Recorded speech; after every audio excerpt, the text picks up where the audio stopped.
ಇನ್ನೂ ಸ್ವಲ್ಪ ಹೋಗ್ರಿ ಸರ್, ಇನ್ನೂ ಸ್ವಲ್ಪ. ಬಾಯ್ ಸರ್. ಓಕೆ, ತುಂಬ ತುಂಬ ಧನ್ಯವಾದ ನಿಮಗೆ. ಅಷ್ಟೇ ಆಗ್ಲಿಕ್ಕೆ ನನಗೆ ಆಶ್ರಯ ಕೊಟ್ರಿ, ಧನ್ಯವಾದ sir. Okay, bye sir. Okay, bye. ನಮಸ್ಕಾರ ಅಭಿಮಾನಿಗಳೇ, ಪಕ್ಕ ಕನ್ನಡಿಗ ಯೂಟ್ಯೂಬ್ ಚಾನಲ್ಗೆ ತಮಗೆಲ್ಲರಿಗೂ ಸ್ವಾಗತ, ಆತ್ಮೀಯ ಸುಸ್ವಾಗತ. ಇವತ್ತೇನಪ್ಪ ಅಂದರೆ ನಾವು ಊರ ಕಡೆ ಹೊರಟಿದೆ. ಅದೇ ಈಗ ನಂದು ಹೋಗ್ಬಿಟ್ಟು ಸ್ವಲ್ಪ ಕೆಲಸ ಇದೆ, ಅದು ಮುಗಿಸ್ಕೊಂಡು ಆಫೀಸ್ದೊಂದು ಸ್ವಲ್ಪ ಕೆಲಸ ಐತೆ, ಅದೆಲ್ಲ ಮುಗಿಸ್ಬೇಕು. ಮತ್ತೆ ತಡ ಮಾಡೋದು ಅಭಿಮಾನಿಗಳೇ, ಬನ್ನಿ ಹೋಗೋಣ.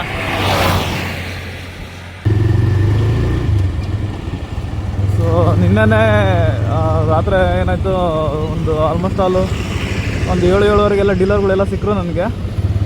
ಅನ್ಕೊಂಡಂಗೆ ಎಲ್ಲ ನೀಟಾಗಿ ಸಿಕ್ಕರು. ಒಬ್ಬರು ಸರ್ ಒಂದು ಮಿಸ್ ಆಗಿದ್ರು, ಅವರು ಈಗ ಹೊರಡುವಂಥ ಸಮಯ ಬಂತು. ಆದರೆ ಅಲ್ಲೇ ಸಿಕ್ಕರು, ಅವರು ಶಾಪ್ ಹತ್ರನೇ ಮಾತಾಡ್ಸ್ಕೊಂಡ್ಬಿಟ್ಟು ಈಗ ಹೋಗ್ತಿದ್ದೀನಿ. ಈಗ ಊರ ಕಡೆಗೆ ಹೋಗಿ ಸ್ವಲ್ಪ ಕೆಲಸ ಇದ್ದಾವೆ ಕಂಪ್ನಿದು, ಅದೆಲ್ಲ ಮುಗಿಸ್ಬೇಕು ನಾನು.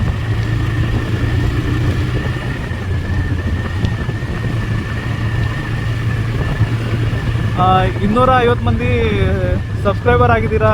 ಸೊ ಮನಸ್ಫೂರ್ತಿಯಾಗಿ ನನ್ನ ಕಡೆಯಿಂದ ಎಲ್ಲರಿಗೂ ಒಂದು ಧನ್ಯವಾದ. ನೀವೆಲ್ಲರೂ ಚೆನ್ನಾಗಿರಿ ಅಂತ ನಾನು ಆಶಿಸ್ತೀನಿ. ನನ್ನ ಮೇಲೆ ಸದಾ ಹೀಗೆ ನಿಮ್ಮ ಒಂದು ಸಹಕಾರ ಇರಲಿ ಅಂತ ನಾನು ಕೇಳ್ಕೊಳ್ತೀನಿ.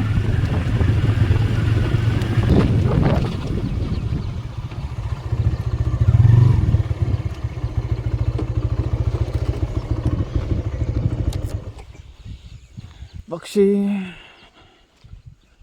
ಮೋಸ್ಟ್ಲಿ ಸತ್ತಂಗೆ ಆಗೈತೆ ಅನ್ಸುತ್ತೆ. ಏನು ಜೀವ ಐತಾ?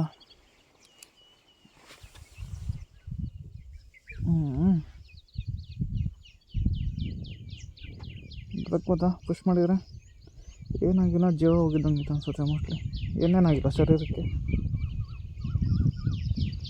ಪುಷ್ ಮಾಡಿ ನೋಡೋಣ.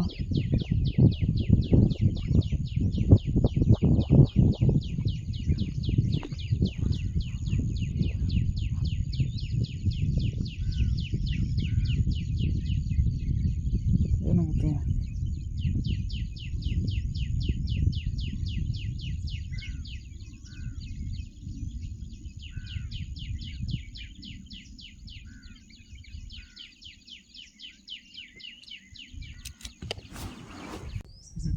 ಬನ್ನಿ, ಒಂದೆರಡು ಲೈನ್ ಬರೆದಿದ್ದೆ, ಹೇಳ್ತೀನಂತೆ ನಿಮಗೆ.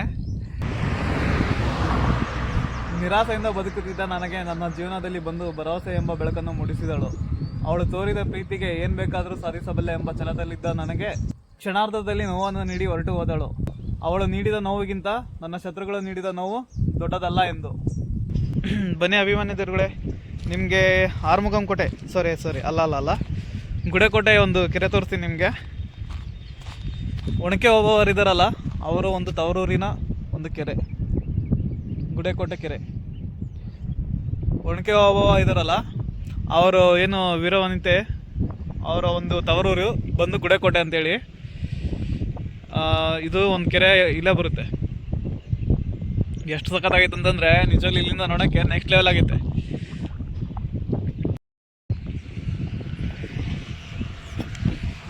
ಇದು ಕೆರೆ ಈ ಮಳೆಗಾಲದಾಗೆ ತುಂಬಿ ತುಳುಕ್ತಿತ್ತು. ಯಾಕೋ ಈ ಸರಿ ನೀರು ಭಾಳ ಕಮ್ಮಿ ಐತೆ. ಅಲ್ಲೆಲ್ಲ ಕಲ್ಲು ಬಂಡೆಗಳು, ಒಂದು ಬೆಟ್ಟ, ಅದ್ರ ಮಧ್ಯದಾಗೆ ಕೆರೆ. ಇದು ಸಖತ್ತಾಗೈತೆ. ಇದು ಬರೋಣ ಬನ್ನಿನ ಮಳೆ ಈ ಕಡೆ ಯಾಕೋ ಸರಿಯಾಗಿಲ್ಲ. ತುಂಬಿದ್ರೆ ಏನು ಸಖತ್ತಿರೋದಂದರೆ ನೋಡೋಕ್ಕೆ ಇಲ್ಲೆಲ್ಲ ಇತ್ತದ ಫುಲ್ಲು ಜನ ಹಂಗೆ